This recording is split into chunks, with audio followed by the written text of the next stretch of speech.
Listen, if the audience is looking at me to come in here and yell at the camera or talk about how I'm the biggest bodman and I made all this money, this is not the interview for you. Yeah. But you want to be winning at life, this is definitely the interview for you. Boom. Over here at the Clubhouse. We over here. It's your boy Friday Ricky Dred, aka Rick Vloggy Vlog. We're about to get it popping. Waiting for the homie Amar, aka Mr. 366.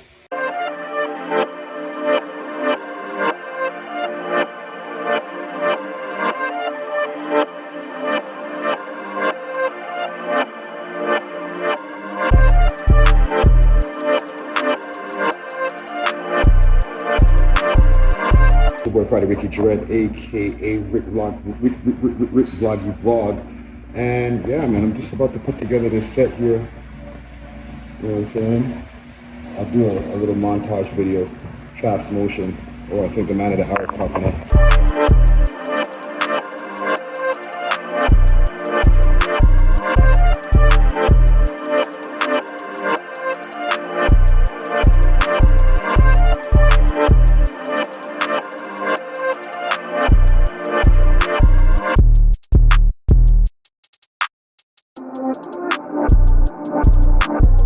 Holy, who's that?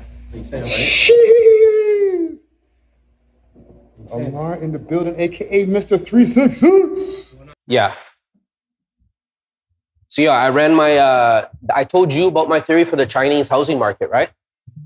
So I believe that you see a lot of news of China, their economy is crashing. So what I think the Chinese government did is they created these companies. The Chinese government created shell companies, built them up. They got huge building contracts, gave them A1 collateral, lending, everything. So they can go and get $1 trillion loan. So now they built up, they owe no money to their own government. They own all their money to foreign countries. North America, TD's part of it, eh? They owe TD like 10% of TD's debt that's lent out. That's a lot. Some companies, the money is like 70 to 60% of their debt ratio is owed to these companies.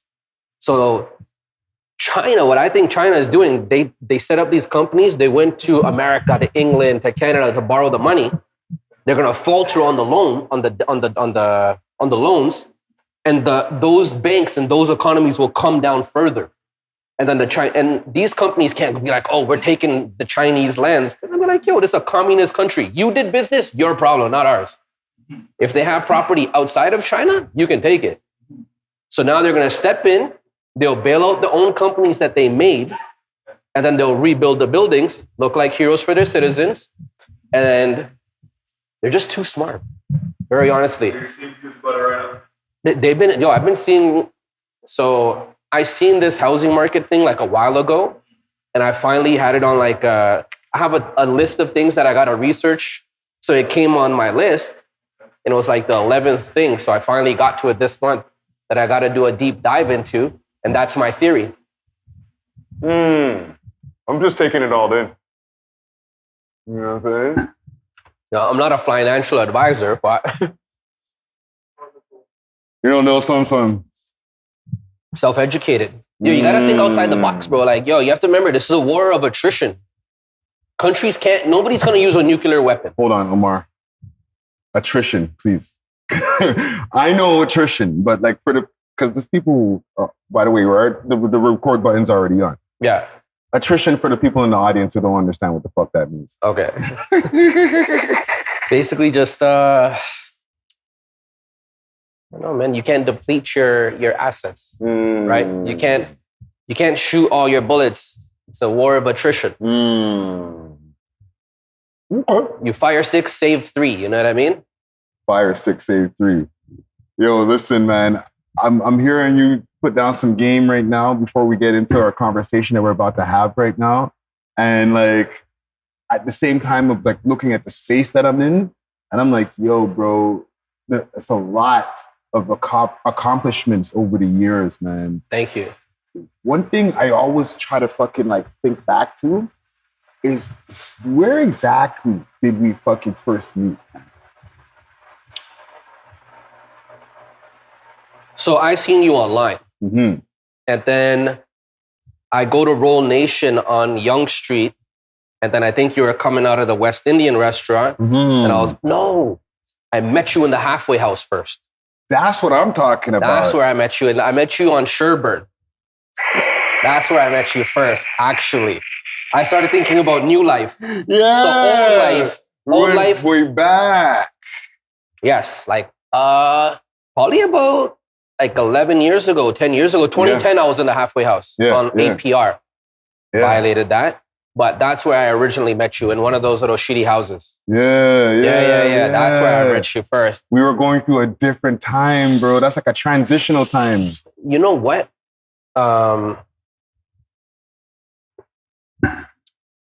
Getting APR and coming out on, I think, 1/8 of my sentence was one of the worst things that could have happened to me. And the best things at the same time. Worst thing was, oh shit, 35 months in prison. They're letting me out already. Who cares? Yeah. Let's go back to crime, baby. Because it's a slap on the wrist. Yeah. But when they violated me, and then I had to go back for 22 months, then that was a different ballgame. Then it was like, okay, now I'm actually here. Because when you first go in, they tell you, yo, you're a first-time offender. You'll be out in 6 months. Yeah, All you're doing is counting down 6 months. And for APR, for the people who don't know, that's accelerated parole review. When you don't have like a bunch of violent prior offenses, then you can be eligible for APR, which it's 1/6, I think. 1/6? Yeah, 1/6. You get to go in front of the parole board in 1/6 of your time instead of 2/3 of your time. You know what I'm saying? So continue. So I got that, went to the halfway house. That's where we actually first met. I got a job at the halfway house. I violated my parole for whatever reason that it was. And then I went back in, and then when I came back out, when I went back in, I started reading a lot about psychology and how to break the criminal cycle. So I knew if I came back to the city of Toronto, it was almost like a countdown to D-Day on when do I start going back to that line of work again. Yeah. Because I don't classify myself as a badman or a gangster. For me, it's always been about the money. So if I moved here and I feel like, oh, I'm in a financial restriction, I'm going to go back to selling drugs because it's easy. Yeah. Right? So I went to Vancouver. I broke all my ties with my friends that lived that lifestyle. Hold on, before you tell that story, because I want to get in a chronological order. And we should be introducing this to the audience out there before we jump into this. So for the people who are tuning in right now, right? I'm on a road trip again. Once again, I'm always on a road trip lately. You know what I'm saying? Salute to the Visionary Arts Center where the magic usually goes down. But I enjoy jumping on the road and getting to have conversations with people. And I feel that this is going to be one of many conversations that we're going to be having where we get to like pick this person's mind on different subjects that are going on in the world. But before we get to that, we need to find out a little bit about the man who's going to be breaking down some of these things, right? So with no further ado, like you were having in our conversation before, you know, the different places that we met along the way, to me, this is an example of somebody who's been able to change his life around from negative circumstances to positive circumstances and a positive trajectory. You know what I'm saying? So with no further ado, we have Amar, and I want to make sure I pronounce the last name correctly. Okay? Amar's fine though. All right? This Amar? Amar's perfectly fine. Also on Mr. 366, you're always active on the gram. You know what I'm saying? For sure. How can I explain you? You're activist, community outreach person. You know what I'm saying? Entrepreneur, not financial advisor, but financial. What would be the proper wording? Because I know it's very like wordy when it comes to financial advice and stuff like that. The way that I'll put it, I'm not a financial advisor, but I do my due diligence on anywhere I invest my capital. Yes. Right? Yes. And that is something I plan on sharing with people. Then they can go and do their own due diligence and make an educated decision based on the 3 things that I'm investing in. They might like 2 of them. Yeah. So that's the direction when it comes to finance. So it's not like, hey, do this because I'm doing it. Do your due diligence because you should do that. Yeah. So I want to get the story from the beginning so that people could understand like where we are now, right? So you were born in India. You moved here to Canada, like what age? I came here when I was 1. Like so 1. Me, I'm Canadian as can be. Like I got a tattoo of Ontario on my chest. Ontario, Canada, like it gave me everything I have. It gave my family opportunity. If we would have been back in India, the opportunity might not have been the same. So I love Canada for what it's done for me, regardless of the justice system. I decided to commit crimes.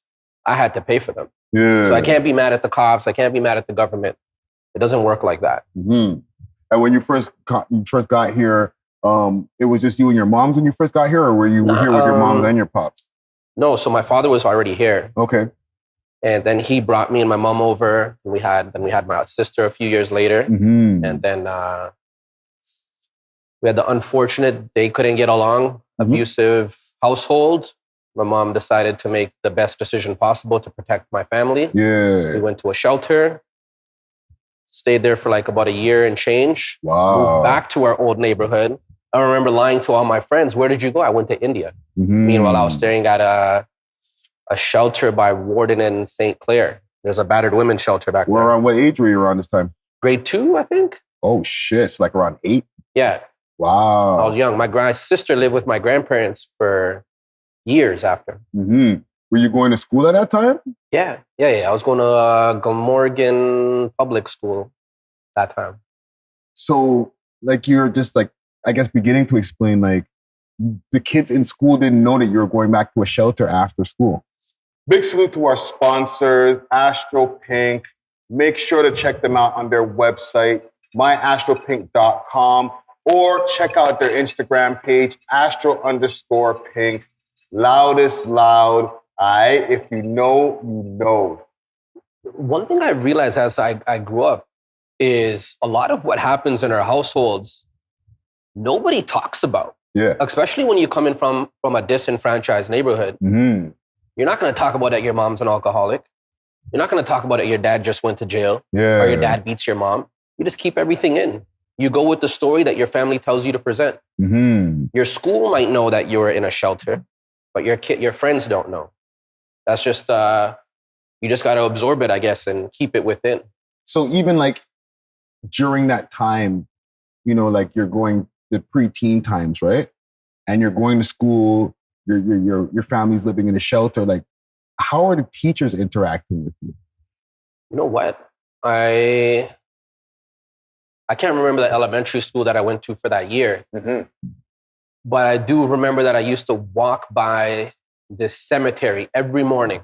And it was always foggy. It was like so weird. That would be like one of the times as a kid, like, I was like, I just need to walk by here as quick as I can. Sometimes I would sprint through and I'd make it to class and the teacher would ask me in the morning, like, hey, are you okay? I'd be like, I'm okay. The teachers were great. I remember at one point I was very explosive as a child. I would fight a lot and they would talk to me and try to find resolutions. I guess when you're going through a transition like that, you have some rage and you let it out. But as I got older, I understood, like, I don't like to hit people. That's not who I am. So the teachers were great. The Canadian school system is amazing, very honestly. You go to India, you got to pay for school. A lot of countries, you got to pay for school. It's about, as a parent, do you take advantage of what the curriculum offers you and do you educate your child further to guarantee your child's success, or do you want to just fully rely on a stranger? So the school system's great. I think it's the onus on the parents to step up. So what about in school? Like, were you good with the grades? Were you good at paying attention? You know, or, you know, as they now diagnose ADHD and stuff like that? I had ADHD in grade 3 when I went back to my original neighborhood. I went to school. They put me on pills because that's what they used to do in the 90s. They would recommend pills to calm your child down. Okay. And I was on them for maybe like 2-3 weeks. My mom's like, we're not taking these anymore. Because the school would recommend it, not even a doctor. So I was on them. They're like, my mom's like, you're turning my kid into a zombie. Because I would just come home and just sit there. You ever see somebody on those type of drugs as an adult? They're zoned out. Like sit there doing what? Like watching TV or just sit there? I would just be zoned out. Like you just literally come home. It's like someone that's on Adderall. If they check out for a few minutes, they just sit there like and you're wondering what they're going through. Yeah. Right? So I was in that type of state from what my mother describes. That's so crazy. We cut that off, focused on sports as an elementary kid, you know? Mm-hmm. Wow. So this is all going on in the East End in Scarborough. Yeah. Right? So specifically what area? Because like I know especially with our networks, areas matter or hoods matter. Like what hood was this? Or Kennedy area? 401, Glamorgan. Okay. Section 6. Okay, yeah, I know the area. So what's going on outside, like while like you're going through like what I would say like an internal turmoil? To be honest, I think when you grow up in a neighborhood, and I've traveled a fair amount now. I've went to France, I've went to Vancouver, I lived in Vancouver. I've traveled to France a few times, Germany, throughout Europe. There is a Scarborough, or not even a Scarborough, there is a Jane and Finch. There's a Regent Park. There's a Flemo in every area across the world. Facts. In London, England, same thing. They just talk with a different accent and they roll their blunts a different way. Yeah. But the mindset is the same problems, the alcoholic parents or the drug abusing dad or whatever the case might be. The turmoil is the same. Yeah. We're all going through the same struggles. And when you're exposed to it so much, you just focus, it's just, my friend that's in grade 8 is part of a first-degree murder investigation. It's almost like it just becomes normal in a sense, and you just breeze right by it. But someone who didn't grow up in that environment, they look at it like, oh my God, look at that young man. He's only in grade 8 and he has a murder charge. Yeah. And I'm like, hey man, I went to school with this guy. You know what I mean? Like the things you absorb coming from those type of neighborhoods is you should be commended to survive those neighborhoods mentally and to come out of those circumstances and change your life. I tip my hat off to everybody that has moved out and become a productive member of society. Yeah. So, yeah, for real. Because like it can get kind of hard to stay focused on being a good kid when so many bad things are going on around you, right? So, with that being said, when did you jump off the porch and say, you know what, I'm just going to fucking join the madness? I never wanted to join the madness. So what I would do, I had my little group of friends and I would always be the little schemer on, okay, what are we going to do today to make a little bit of money? Yeah. So we could all eat, maybe go buy a pack of basketball cards, whatever it was. I was always thinking of a scheme. 3 of us are going to go into a store. I'm going to buy something while you guys steal or whatever would rotate. Oh, we're going to spend the whole day because it's Saturday or Sunday and we're going to return all the shopping carts. We can get all the quarters or the dollars, however it works. So I was always scheming. I never jumped into like anything serious till I was about like 16, 17. I got into the whole crime scene. Yeah. But so like, you get in, when your first arrest? Right after I turned 18. Like 6 months after I turned 18, March. So 5 months. I just turned 18, caught an arrest charge. And I did all this other stuff as a juvenile. And I was just like, oh, I'm running fraud. I'm doing this and that and no trouble. And then I turned 18 and I caught a charge because the friend that I was with didn't do his due diligence. And we ended up in a situation. And even before I get to that now, like you're growing up in Scarborough as a place that's a melting pot, right? Yeah. You're growing up as an Indian kid in Scarborough. Were you around a lot of other Indian kids, or like what was your friend group mix? My friend groups was like 80% from the Caribbean black background, a couple of West Indians in there, and a couple of Sri Lankans. My neighborhood was divided on like a predominantly black Caribbean side, and then one building dedicated to the Sri Lankans. And I lived in the building in the middle. Okay. So it's like, I would end up in conflict with both sides at times. Because at those times, like being Indian or Sri Lankan or Tamil or a minority now in any neighborhood, it's cool, it's accepted. Yeah. But in the 90s, if you were Indian, Sri Lankan, Somalian, you're ending up in a lot of problems. That's what I'm getting at. Because I know it wasn't just like, just easy. No. I had my fair share of getting picked on and fighting back all the time. There's always a breaking point. And if one person picks on you, they're going to do it and then you're going to snap and you're going to fight them back. Yeah. So I had my fair share of fighting my bullies or using my tactician mind, I guess, even at a young age to be like, okay, this guy hates this guy and this guy hates me. So I'm going to make friends with this guy and this guy will beat him up. Something along those lines. So it was always like some sort of you're using your mind because you can't beat up everybody. Very honestly. Yeah. And even like with the racism that like us as Black people deal with, right? I know we get our regular derogatory terms that we get thrown at us. What about you as an Indian man? You've probably heard your crazy share of like different derogatory terms. Can I be honest with you? It's the standard Paki. But the thing that I've been called most in my life, I've been called the N-word more than anything else. Really? Really. Because I grew up with a bunch of mans on a block. I remember in like grade 6, I had to fight another guy because he called me that word and I didn't know what it meant. Wow. Because we're so young and my friends were like, yo, you got to fight him. I was just like, okay, I'm going to fight him. But I didn't even know what it really meant because I'd never been called that before. But my friends at the time, I guess in their households, they're like, if anybody calls you the N-word, it's a trigger word. It's a trigger word. So they were triggered by it. So I had to fight this other kid and I didn't even know. That's crazy. That is crazy. I remember that was at like the back of the field by the soccer net or something like that. So give me one of the like time that you can remember back then where you were like, you know what? I want to get the fuck out of this city. Or have you always just want like, cause sometimes we don't notice that we're inside of like the fuckery. So we don't even care about getting the fuck out. But then sometimes we get that moment of clarity where like, you know what? I don't know if I like what's going on around me. I would like to be somewhere else. What would that somewhere else maybe? As of right now, for me? When you were young. When I was young, I think I just wanted a place where, and not to say that my mom wasn't safe or my sisters wasn't safe, I just wanted to move to a place where girls aren't getting pregnant at 13 because I'm thinking about my sister. Yeah. You don't got to worry about getting robbed or get caught up in a robbery investigation or a murder because like there was a lot of that going on in my neighborhood. The first TTC transit officer ever killed in the city of Toronto was done by somebody in my neighborhood. Wow. You know, and then his best friend murdered 2 sisters. So like there was a lot of like wild things happening that I just didn't even pay attention to, but I grew up with these people. Yeah. Right? So I just wanted to move to a place where it was safe. Not to say that my sister and them couldn't walk outside. Our neighborhood, I don't think any neighborhood like that is that crazy in any of these cities. Yeah. Right? Regardless of whatever we might say, yo, it's a gangster neighborhood or this or that. Our families are safe, but I just didn't want them to grow up there.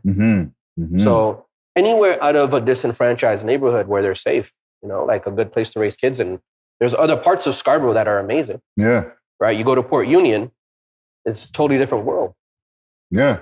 So even like you said, you started working at age 12, right? And you started living on your own by 16. So I worked at the grocery store. So there was a grocery store, Metro. So I worked at Metro, lied on my job application. Needed to make some money. Didn't want to rely on my parents. They found out my age. They fired me. Got another job. When I got that job, at the same time, I started my life of crime at the same time. So how do I put this? My mother was not too fond of something that she found. And she's like, hey, you got to go. So I made a decision that I didn't even make a decision. I just knew that I had to leave. A decision was made for you, bro. Yes, a decision was made. Because, as a parent, you have to think about your siblings. And children will always follow what the older one does. So I moved out with the Mandem, and life was very different. That Christmas, that New Year's, life was very different. So you moved out with the Mandem, and what, you guys got a spot and shit? They had a spot already. Because these guys were already like 5 years older than me. I didn't move out with guys my age. Okay. So I had 2 sets of friends, my peers, and then guys that I went to work with. So the guys that I went to work with, they were already living on their own. I remember 3 of us living in a room, sleeping on the floor. It wasn't the nicest conditions, but it makes me appreciate where I live now, that's for sure. Yeah. So when you started like living on your own and stuff now, right? I'm sure like life starts moving way faster. Okay, give me some of the things that you had to do to make ends meet around those times, without getting like anything, past the stat or like, you know what I'm saying? Well, that was probably one of the first times I started trafficking weed in high school, because that's the thing that was going back then. I wasn't a really fan of it. The ROI wasn't there. Right. Our return on investment. And then we did the car thing, because everybody's like, oh, you can get money for cars. So I was like, all right, cool. I got my friends together. I was like, yo, we're going to go get cars. And then we got a bunch of cars, and we went to the one guy that almost instigated or told us he can get us money for it. Mm-hmm. And he was just like, yo, next week, the man's not here. And all of a sudden we just committed carjacking for absolutely no reason. Yo. Made no money, and just we drove these nice cars and made zero money from it, and could have went to jail for a long time, because carjacking is a pretty serious offense. Yeah. Like the stuff you see on the news right now, we were doing when I was a kid, and it's been happening in the city. I just think it's more aggressive right now. Yeah. So before the incarceration that prompted the move to Vancouver and stuff like that, was there any others before that? That where you were like, you know what, I'm going to be gone for a minute. Not like a week or a weekend thing. You're like, oh, fuck. So up until I have like 25 convictions, right? What? Yeah. So I'll explain. My co-accused went to high school with me. Me and him were best friends. So I have 13, 14 breach of recognizance or something. Yeah. So out of those 25 charges, only 11 of them are serious. Not to say that breaching or violating your terms isn't serious, but the other charges, they labeled me a career criminal from like the age of 18 to like 25, 26. I was just going in and out. Yeah, you just kept on catching charges. I kept on catching charges, but there was one point I got into a high-speed chase. And when I came out that time, I was like, I can't do this shit no more. So I came up with a game plan, and I just stuck to it. Can we stop for a second? Yeah. Because I've interviewed people who've been in high-speed chases before. Well, I've interviewed them before the high-speed chase and never got a chance to speak to them anytime after. Yeah. You just said you were in a high-speed chase. If you don't mind, what's going through one's mind when you're turning corners, whipping the whip around, and there's the boy them behind you, aka the cops? So I'd already made up my mind that I was going to take off on the cops. The moment I seen him walking back to my car was always on. I just put it in neutral. Right? So they couldn't see the brake lights or whatever it was. And then I kind of seen him give the signal, like, pull this guy out of the car. I'd already locked my car door. Boom, I cut. I made the left onto Golf Club. I didn't even make it that far. It was a little rainy outside, sleek.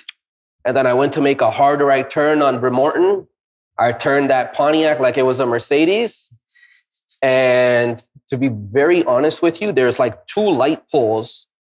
My car slid through the light poles and hit a tree in front of a house. Oh. And nobody was hurt. I walked away without a scratch. The thing that I remember before I actually crashed, it wasn't even the cops or nothing. It's like, fuck, I'm about to crash. So I took my seatbelt off because I must have heard somewhere on TV or the radio, in a car crash, the seatbelt jams. Wow. So I had already made up my mind that I'm going to crash and I'm going to run. So I took the seatbelt off, but it got caught here. I didn't even solve this till like maybe a year or 2 ago that the seatbelt got caught here because I took it off and I put my hands back. That's why I didn't get launched, because my head hit the windshield. I went back, like I had long hair to here. Yeah. So my hair was in the windshield, because when I got out for bail, I went and looked at the seat, like the car. So the airbag hit my chest, and I guess I hit the windshield. That's survived, crazy. Got a concussion, ran across the street. You were still able to run? 100%. I was disoriented though. So I seen the cops fly by straight because they weren't thinking I'm turning right. So the cops drove by this car accident, went all the way to like Ellesmere or wherever they went. Yeah. I got out. Man, this is crazy, actually. So I got out. I had 2 phones that looked the same. And while this is happening, what's going on? Like, is your body hot? Is your heartbeat running crazy? Like, I couldn't even, I wouldn't even be able to tell you. I would just imagine that I was thinking about running across the street into the water ravine in case they got dogs. Because I knew that if I went through the water, the dog can't track me. Or that's what I assumed from movies, you know? And then I just I called my girl. I was like, my ex-girl. I was like, yo, come get me. This and that. Went to her house. They cut my hair off. They shaved my face. But whoa, you got away? No, bro. They created like a huge box between Ellesmere and Lawrence. A perimeter. They created a perimeter. Any car that's going in and out, blah, blah, blah. And she had been stopped with me in a road stop or whatever. They took her information. They just showed up there like 2 hours later, surrounded the house. And that's all she wrote. Wow. So another crime. What a stupid incident. Something I could have just took the breaching of bail, 30 days, took into a high-speed chase, lost my license, almost died. Endangered other people. Endangering other people. And I had, like, the thing I look at it, I survived that in order to get to this point, right? Like, think before you act. You know what I mean? Like, going to jail for a few months versus a few years is totally different. Like, 5 minutes can change the next 20 minutes of your life, and people don't think about that. Right? Imagine I killed somebody. Boom. That's 8 years out the window. I'm done. Yeah. Or they'll give you manslaughter, probably maybe 15 years. However that you want to break it, yeah. Yeah. Nah, man, that's crazy. And that's prior to the one where you're like, okay, now I got to go do 10 time. So that happened back in 2004, this car chase. So I went to trial for it in like early September. And my friend at that time, my best friend, he moved in with me. And I was just like, yo, my birthday's coming up. I'm going to make an X amount of money, save it for a lawyer. The next money, I'm buying product. And that's it. Nobody's seeing me. No clubs, no nothing. If it ain't for money, your boy is not coming out. Right. So I just adopted that mindset and saved up. Did pretty well for myself. It's a cash business. If I made $1,000, I'm only spending $12 on getting an extra large sub. I'm going to eat half, give half to my driver because I had no license. And I'm buying a drink, going home to sleep. So I didn't care how much I made. I knew how much I was saving. People look at it nowadays, which is like, I think it's so asinine. And it doesn't matter which line of work you're in. You could be in the street game or in the corporate game. If you're getting paid $5,000 and out of that $5,000, $3,000 is your profit, you can't go and spend $2,000. You can't spend $1,000 or $500.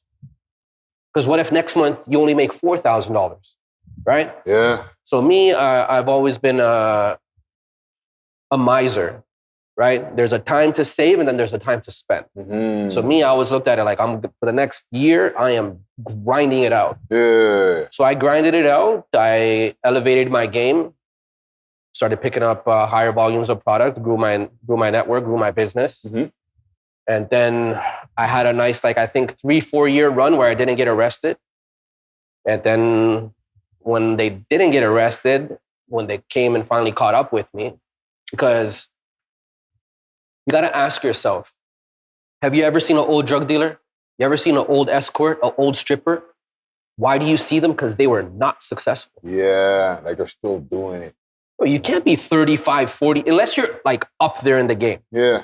But if you're like a 35, 40-year-old escort or a stripper, you've done some things wrong. Yeah. If you're like a 40-year-old drug dealer and you're bringing in the product, I tip my hats off to you. I'm not encouraging it, but you're doing something different. But if you're 40 years old and you're still trafficking ounces, quit your job, take care of your kids, do something different. Yeah. Very honestly. Yeah. So when they did come for me, man, and they caught me with a bunch of shit. End of the day, I had a 222 tips violation, information. I had a video statement against me. I had co-accused, so it was a shit show. So what, were you raided and stuff? Yeah, I was simultaneously raided at 3 places. Whoa, shit. So they came to get me first so I don't call or receive a call to protect myself. Okay. And then they raided the other spot and the other spot. And then they caught a bunch of mans in one spot. Mm-hmm. It was so funny. I owned that spot for almost a year. Not owned it, but we rented it. I went on the balcony once. And during that time that they were investigating me, they caught me on the balcony to clarify that I was there. Wow. That's crazy. So yeah, it's fucking crazy that people actually want to live like that. Go to school. yeah. Just because you did a 10-year bid doesn't make you like gangster or a badman. No, you wasted 10 years. Mm-hmm. You could have worked for 4 or went to school for 4 years. And within 6 years, you could have paid off your student loan, got a job, making $80K to $100K, depending on your background. Yeah. Spend time with your family. Straight up. There is absolutely zero in the drug game, in the escorting game, in the stripper game. Nothing. Yeah. I don't care what you have now. The chances of you having it tomorrow are slim. Yeah. And plus, a lot of times, the money that you've been saving all that time, you know, you explain that you're a miser. Yeah. However, I'm sure a lot of that money had to go back towards lawyer fees. Some of it, I did really well for myself, Mm-hmm. right? Some of it did go to my lawyer, rest in peace, Edward Sapiano, for people that do know him. Okay. Phenomenal man. He single-handedly changed my perspective on how I viewed myself. Mm-hmm. Because when I caught my charge, I also went and bought a book for law, and I started looking up other cases and trying to figure out how I could get out of this situation. Right. Right? You snitch, eventually that paperwork is going to catch up to you. Yeah. Right? And one thing I did learn, regardless of what you do or don't do, people always think you snitch. Mm-hmm. It's actually the weirdest thing. There's always some hater out there, yo, he did this. Like, no, man, I just got money, bro. I'm just smart. There was a loophole in the case. So he actually told me that I should pursue law because of the way that I carry myself. Mm-hmm. Because I'm very calm in my delivery. I think before I react. And he was pushing me to go to law. I was just like, I can't do 8 years. I would just be finishing my law degree almost, right? But I'd be better for it. But I would also be well into my 30s. Yeah. And I didn't want to do that. So I just pursued business. The stuff you learn in the streets is stuff that you can utilize in any corporate environment. You just got to change the verbiage. Mm-hmm. You know what I mean? You can't be saying, yo, fam, this and that. You can make a lot of money in a corporate environment. If you're good at sales and networking with people and you're not bullying and beating up your clientele base, you can make a lot of money. Yeah. A lot of money in sales. Sales is king. So while you were gone, were you like starting to crunch books and stuff like that? Not when I was doing my 6 months. Not in the APR. I didn't care. I was just running laps, trying to lose weight. Yeah. But when I went back in, I started crushing the psych books, the psychology books. Yeah. I know that I'm going to have a family one day. How do I help with the impact? How do I put this? I don't consider myself a gangster, but when you live a dark lifestyle, it affects your siblings. It affects your mom or your dad or whatever, the people that you closest to. Yeah. If they love you, they're doing that 5 years with you, that 10 years with you, you know? Like even now when I think about it, that day that I got sentenced on May 10th, the thing that I remember most vividly is when they asked for a DNA sample, my lawyer declined, but I looked at my sister and she's just breaking down. And it's no different. Like, and when I think about that, instantly I think from the Galloway boys, CD or PD's mom was rolling around on the floor when she heard that news. Yeah. Yo, like that gives me goosebumps to think about the mental anguish that we put our families through. Yeah. You know, like the clips have a verse. They go, shout outs to all the moms that are crying at the sentencing. Dads ain't crying because they're not there. Yeah.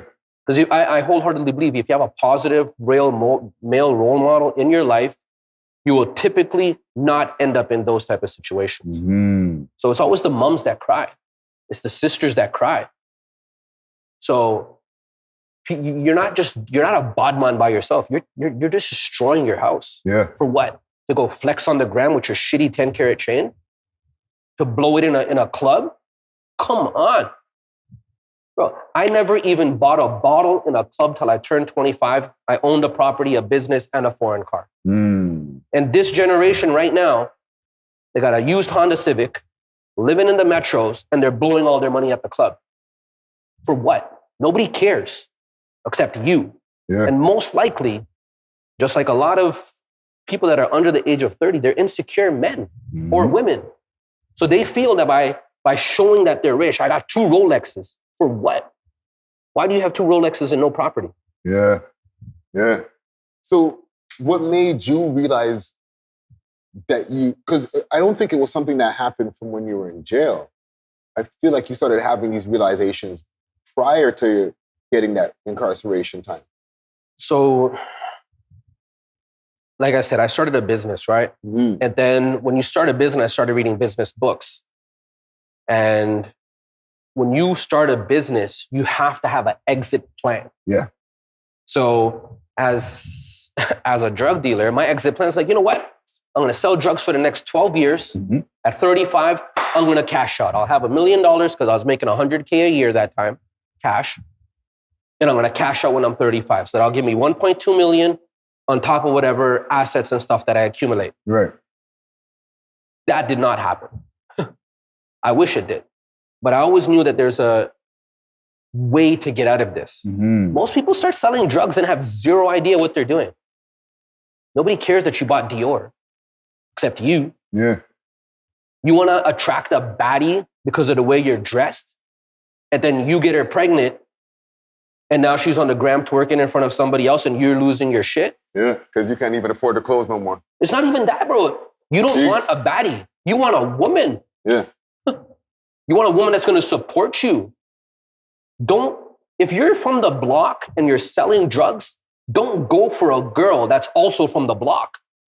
Find someone that's the polar opposite. So she brings something to the table.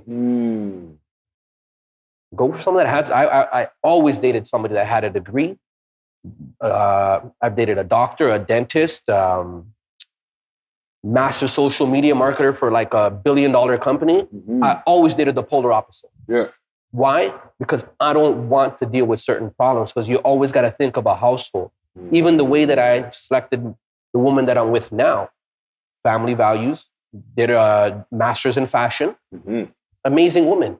She can educate the kids and give the kids everything that I wasn't exposed to. So if you're from the hood or from a disenfranchised neighborhood, single parent household, and you meet a female that's also from a single parent household, you're shooting yourself in the foot. Yeah. Because now both of you don't know how to act in a relationship. Neither of you know how to raise a child. Just because you have a kid, just because you're a father doesn't mean you're a dad. Those are 2 separate things. I know a lot of fathers, but I knew very few dads. Yeah. I want to be a dad. A lot of fathers, oh, I got a kid. When do you check them? I don't know. Yeah. You go to the club more than you see your kid. You're a father, my friend. Or you don't even know they have a kid. You're like, oh shit, fam, you have a kid? Yeah.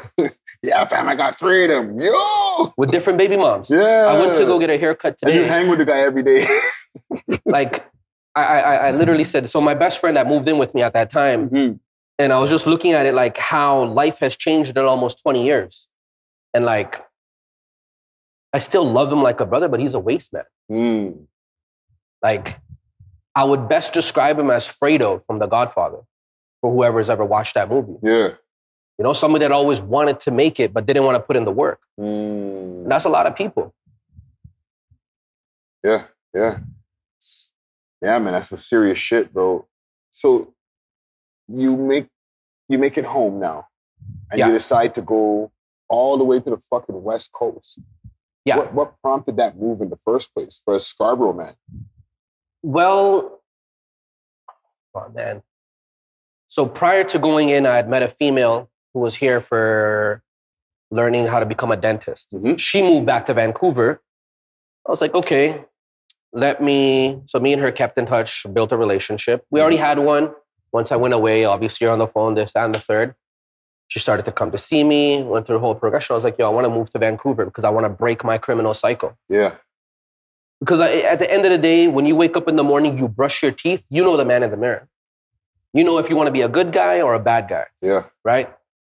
And I didn't want to be a quote unquote bad guy. I didn't want to revert back to that lifestyle. Because when you come out, especially if you're a drug dealer, everybody comes out, yo, you got the plug. Yes, I got the plug, but it's not plugged in. I let that plug be the plug. Yeah. And don't get it misconstrued. There has been times that I've been extremely tempted. There's been a time like 4 or 5 years ago, I quit my corporate job. And for those who think that corporate jobs don't pay, check yourself. I made $140,000, paid a lot of it to tax after in sales because I'm a good communicator. $100,000 after taxes. Way more than 80% of you drug dealers out there, 80% of you strippers, any of you guys. And I saved most of it. So don't knock a corporate job or a working man ever in your life. Facts. Just because your man won't shoot somebody and he'll go and cash a check doesn't make him a punk. Yeah. It actually makes him a real man. He's the real baller. He is the real baller. He's winning in life. He is winning in life. He goes home, he hugs his wife, kisses his kids. He's not worrying about the door being broken off and for the next 8 years they got to visit their dad. Yeah. That's that. How do I put this, man? I got love for men that come from blocks, but you have to realize that we're smarter than that. Don't let the music about trapping and drug dealing and pimping and escorting be the end all be all of who we are. You have to understand this is systematic oppression that happens through our music. And don't say that, oh, you're Indian and you listen to Indian music. I actually just started listening to Punjabi music because of Sidhu. Our music is designed to, in the 90s, sell drugs, kill each other. Then we migrated into 2010 when I came back out and it's like, oh, so now we're selling drugs, killing each other, pimping our women, and now we're going to start doing drugs. Doing the drugs. What? That makes absolutely zero sense. I have, in the last 8 years, the pendulum has just shifted. The blacks, the Indians, the Caribbeans were not doing cocaine. Now they are. And it's very, very odd for me to see that. But it's this new generation. You talk to a Sri Lankan guy from the 90s, they would have kicked the other Sri Lankan guy's ass for doing that. Yeah. You think that you're going to be a Jamaican and you're going to walk into a room with other Jamaicans and just pull out the coke? In the 90s, never. Yeah. Now, people don't even care. And don't get it twisted. Do I personally care? No. Live your life, do what makes you feel comfortable. But I don't recommend doing hard drugs because it doesn't end well. Yeah. No, that's real talk, fam. And jewels that the audience needs to hear at the same time. Listen, if the audience is looking at me to come in here and yell at the camera or talk about how I'm the biggest bodman and I made all this money, this is not the interview for you. Yeah. But you want to be winning at life? This is definitely the interview for you. Because that shit that, oh, I got a record or I came from the block or I got no dad, that's a fucking excuse, bro. That is an excuse of someone who has a loser mindset. You going back to prison in your 30s for 10 years and you're coming home when you're 40, that's a loser move. Yeah. In that 10 years, you could have just went to school and not instantly had the big car and worked towards it. That means you're a winner. You know, it's all about the mindset we choose to adopt. You know, don't get it twisted. I still listen to gangster music. Yeah. But I know that when I listen to it, and I listen to it only in the gym, because music is so powerful, I wholeheartedly believe it can control your thoughts, your mood, and your mindset. Sure. I listen to some old school 50, your boy wants to get out there and move a pack. Not to say that I'm going to do it, but now everybody's listening to drill music, and they're just running drills. Yeah. Why? Out of the 40 homicides that we're going to have in the city, and I'm just giving a generic number, how many of these homicides were actually done for monetary gain? And monetary gains means money. Did he rob you? Does he owe you money? Most likely not. You just shot him because he said something stupid on Instagram. Yeah. Or you bumped to him in a club. So where is the value in that as a man? Like, I just want to challenge the audience. Where do you see value in yourself that you're going to shoot somebody over some words? If you shot him over money, I might not be mad at you. But you shot him over nothing. Now your mom's struggling, your family's struggling. If you got a kid, you just expose your entire life to bullshit for no money. But you're a baller and you want to win. Now you got to go sit in the jail cell with a bunch of dudes, man. Shit. Oh, and like, yo, to see the amount of life that we've lost in the city of Toronto and the talent that we've lost over no money is stupid. Yeah. If these guys owed each other, yo, that guy robbed me for a brick and he went and he blew his brains out on Queen Street, cool, I get it. It's not right, but at least there was a reason. There's a reason for it. And I'm not promoting violence whatsoever. But I'm just saying, if there's a reason, but the man can't just go on Instagram, yo, that guy's soft. He's a bum. Bro, most people that are on Instagram flexing are bums. Yeah, people only show you the highlight reel, fam. So even with you, when you came back and you started getting into, like, I see here from like some of the information I have, right, that you opened up a private career college? So you and your mom Dukes? So my mom, how do I put this? My mom's a powerhouse. Mm-hmm. She's always believed in taking care of the community. Me and her were actually just talking about this in the kitchen like a couple of days ago. Yeah. Because I think on August 16th was my 10 years of coming out of the pen, no more charges, no trouble with the law, except getting pulled over for like missing a stop sign or whatever the case might be, but no new charges. Mm-hmm. To me, that's a big deal. To be 10 years clean of criminal activity, that's a milestone for me. No, definitely. I talked to my mom about that and I go, in the meantime, I go, Mom, look at all the women that you've helped. So my mom went from being a battered woman back in the 90s, and then she ended up working for the South Asian Women Community Center or something like that at Markham and Ellesmere. Okay. So other women that were in abusive situations are new immigrants. She was helping them for the last 20 years. Wow. So then she finally conjured up this plan. Like she's like, yo, let's open a school. It's bonded with the government and let's educate people, right? So she's like, yo, let's do the media. Let's do the beauty industry. So we focused on the beauty industry because it's recession proof. Mm-hmm. So then I was just like, hey, Mom, we should add a barbering course. Let's add a business course. Let's add these courses. Majority of our courses that you can use they're recession proof businesses, right? And everybody uses this cop out that, yo, I got a record and I can't do nothing. No, come to us. We'll take care of you. Taha College has a solution for your problem. Say it again. What's the name? Taha College. TAHA College. We're located in Scarborough. We do government funding. We'll help you get funding so we can take care of your kids at the babysitter, your travel costs. Come get educated and take care of yourself. Men's have to stop using this excuse that, yo, I can't do it. I got a record, dog. That's dumb. That's just garbage. I don't buy it because I didn't do it. I know so many other people. There is mans that are there right now. You know what? How do I put this? They're not mans no more. They're just men. Yeah.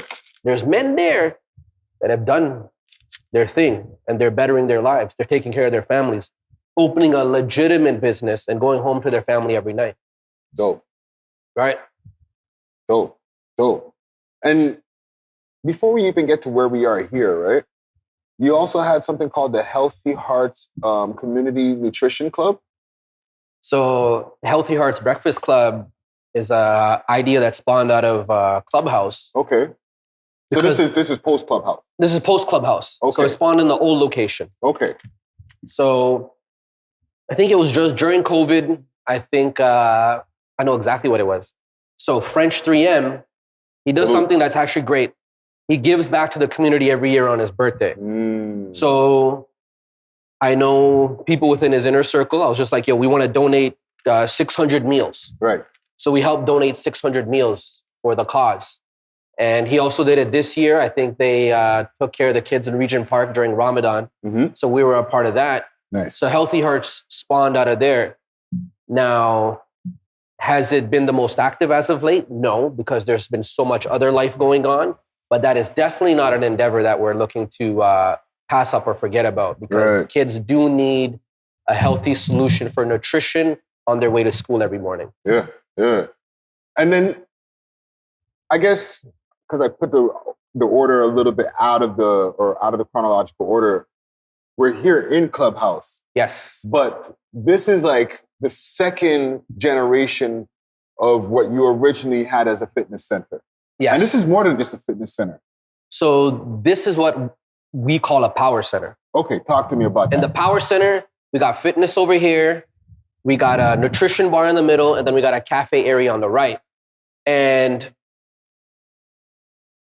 with the virtue of the space that we have and where we're located, we're able to turn this into an event spot, an album release party, an intimate birthday party, a corporate event. We just hosted a predominant Canadian brand just 2 days ago. Okay. For a corporate party, right? Nice. So we're no longer limited to just fitness. We've actually utilized our skill set, our talents, and our geographical location to the maximum capabilities.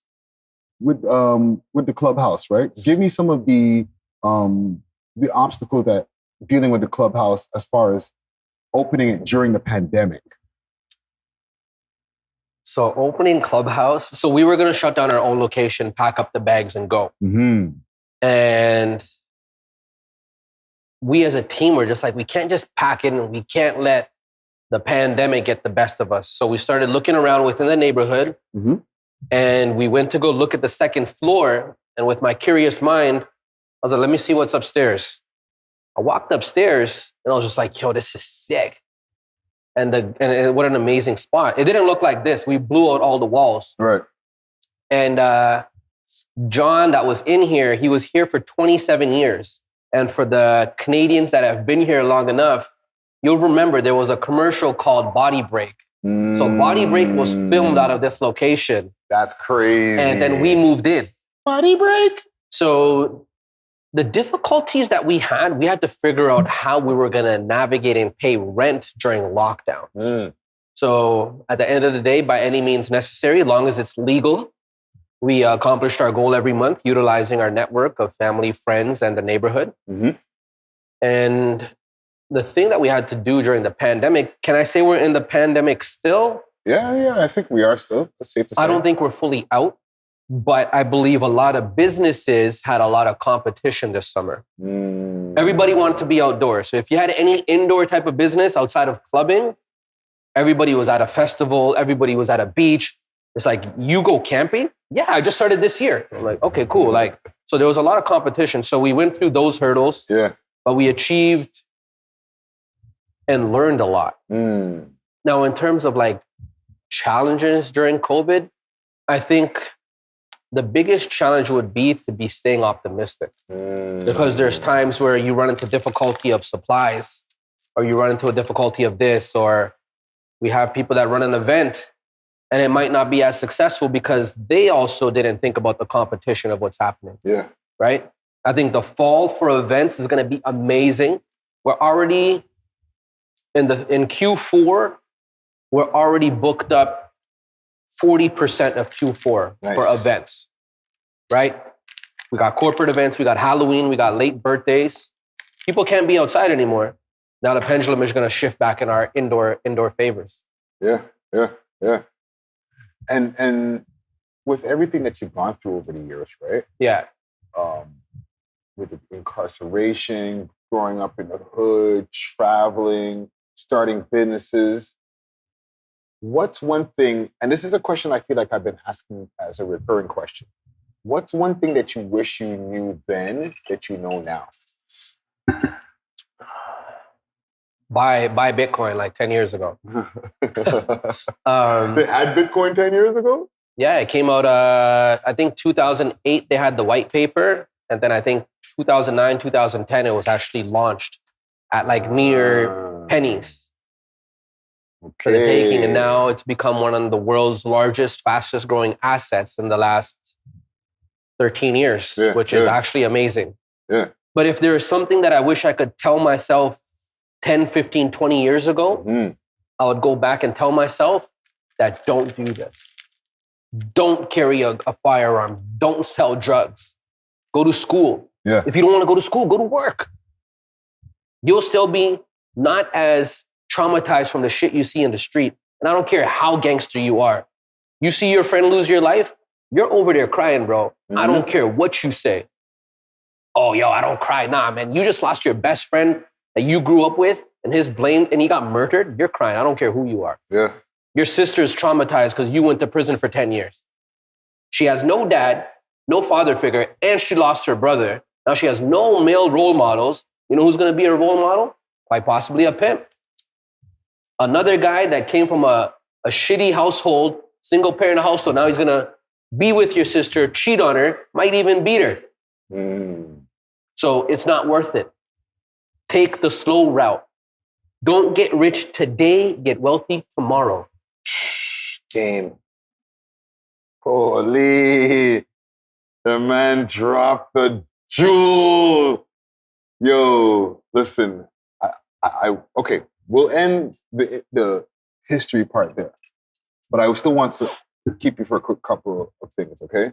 Because now that we've gotten to know you, Mr. 366, we'll just go with that. Okay. Okay, we ain't gonna go into governments and all that anymore. Okay. Okay. And you know, we got to get the history and get into the mind of an entrepreneur out here, right? And somebody who really is, you know, entrenched in Toronto and knows what's going on in the city as well. You're really passionate about the hip hop scene, right? A couple of things I want to bring up as far as news stories and get your opinion. The sword fight in Brampton. Did you see this? I seen it online. There's a couple of things I want to tie in, and you can let me know if you don't want to talk about it or not. Because I posted a YouTube video about two podcasters who got accosted or got assaulted, basically, right? And this is also in Brampton. Yeah. What is going on, bro? Okay. For somebody who's from the South Asian community as well, you know what I'm saying? What do you think is going on? So, how do I put this? First of all, the podcasters, they got beat up because they stated an opinion and the majority of the audience didn't agree with it. Interesting. There was a woman in India. There's a huge movement online, the core movement. And the disappointing thing is the same people who reposted Sidhu and every single post that he has haven't reposted about this woman who took her own life because her husband was beating her ass. Wow. Shame on every single one of you. Because this woman might not get enough reposts or likes the way Sidhu does, but it's your obligation to take care of a woman she took her own life. She was getting beat up for years. She put a hidden camera and recorded herself getting beat up. She had the evidence. Indian police don't care. She took her life, and that's where this movement spawned from. And then these guys are like, oh, don't try to bring Canadian or North American laws into India. Right. Okay, I understand that, but you should still stand up for this woman who no longer has a voice. Right. So, do I condone violence? No. Do I think what happened to those guys was fair or justified? No. Because they are out there using their platform to state their opinion. When you're using your platform to state your opinion, that's your platform. You don't have to listen. But what you can do as a human being, instead of beating some guy up, is have a conversation. Or also start your own platform and have a conversation and share your opinion. So shame on everybody who does not support this woman that took her own life in such a turbulent situation. So just to get a little bit more clarity on this, you're saying that the podcasters were bringing attention to this or not bringing attention to it? They were going, how do I put this? Like they were speaking out against that? They were just like, because there's a lot of people, there's a lot of Punjabis around the world and a lot of Indians. So what they did was they band together and started this movement to try to bring this guy to justice for beating up his wife, because the cops haven't intervened. They don't care. Right. Right? It's not like in Canada, if they would have caught a video of a guy beating up his wife, dead or not, they would go and charge him. Yeah. They're not doing that. Right? So they want this man charged for essentially, for something, for beating up this woman. But they're not doing it. So these guys said, hey, this isn't Canada, this isn't America, this isn't England. Don't try to take our laws and enforce them on another police jurisdiction, something along those lines. Right, the podcasters are saying. Yeah. Okay. And then this whole sword fight, listen, each and every one of you and I'm talking about immigrant students that are Indian or African or from anywhere in the world, and you have enough money to come here to be a student, and then you want to live the thug life, you're a jackass. Outright. Okay, so can we stop there for a quick second? Yeah. And we'll use this as like the last thing to where we end off our conversation. Yeah. Right? Because we spoke, you mentioned Sidhu Musiwala, right? And what you just mentioned there with exchange students who get into the gangster stuff, right? I was doing my research when I was doing the documentary, and I seen that was a common thing. That there's a lot of exchange students that come down to Canada, whether it's over there in BC or over here and in places like Brampton and other places over here, and they end up becoming gangsters. Why is that, bro? So they think that, okay, I'm gonna, and most of these kids are very smart. I would imagine so. India is highly competitive when it comes to academics. You're not just gonna be a half-witted kid or a broke kid that comes out here for education, number one. So they want to leave Canada, they want to leave India to come to a better situation in Canada. And then instead of going to school, they want to get rich now instead of getting rich later. And they want to sell drugs. They want to rob people, whatever it is that they're doing illegally. Let me explain something to you. You can't go to school to become a gangster. And you can't start when you're in your 20s. It's too late. It's either you're brought up with it and you're surrounded about it, so you're aware of what's going on, so you don't get your brains blown out or end up doing 10 years in jail. You guys are not gangsters. Just because you come to Canada and start selling drugs and robbing people or whatever, come on, man. Being a gangster is not cool. There is not a single person that is locked up or that has been locked up will say that being a gangster is cool. Every single one of those guys that are locked up doing 10, 20, 30, 40 life sentences right now, they will tell you, oh my God, you're an immigrant and you came to Canada for education and you wanted to be a gangster. They'll look at you and think you're a loser. Yeah. I think you're a loser. Outright. And I don't even like to use that word against people. Why be a gangster? Go do your engineering. A gangster, my friend. You are not gangsters. You are immigrant kids or students that have come to a country for education. Pursue that. You know when you're going to regret it? When you're doing 10 years. Longer. Yo, man. Sorry, man. Like, I don't mean to come at people like that, but the people that think it's cool to be a gangster, you're a moron. No, fam. I appreciate you giving these words to the audience and these messages, because sometimes they need to hear it, and they don't always need to hear it in a coddled way, right? Sometimes we gotta deliver the message a little bit harsher so that they can hear it. You know what I'm saying? So I appreciate you even having this conversation with me. We got to learn a lot about you. At the same time, we got a lot of jewels out of this, and I hope that people are able to take this conversation and learn from it. You know what I'm saying? Learn some of the things not to do when it comes to pitfalls and, under come up in their life. You know what I'm saying? Learn from the mistakes of others, like they say. Give us your social medias. Let us know where people could find you, if that's a thing. Mr__366. Actually, it is a thing because Clubhouse is a thing. So Clubhouse is a thing. People need to find it. But if you want to get at me direct, just call me 647-323-0366. Call me about business inquiries. You want to get an education? You want some help to get out of the streets and not live that lifestyle and want a solution? I got it for you. If you're an aspiring artist and you're not doing an album release party, or you're not releasing your single at a club because it's too dangerous for you, contact us. Come to our private space. We're not going to advertise your event, but actually do a rollout for your album.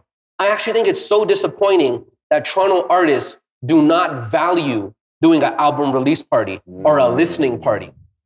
You have to do these things. And you want to do them in a safe environment? Do that with us. Yeah. Find them at Clubhouse, yo. Find us at Clubhouse. Yeah, man. Yo, Mr. 366 in the building. Thank you for the conversation once again. Thank you. Make sure to hit that subscribe, hit that like, hit the share. And yeah, big shouts to our sponsors once again. Astro Pink. Where's my bag? Where's my bag? Where's my bag? Bam. Astro Pink. I got some exotics right here I'm about to smoke right now. You know, Astro_Pink on Instagram and myastropink.com. All right, it's your boy Friday Ricky Dred, and I'm off of this. Deuces.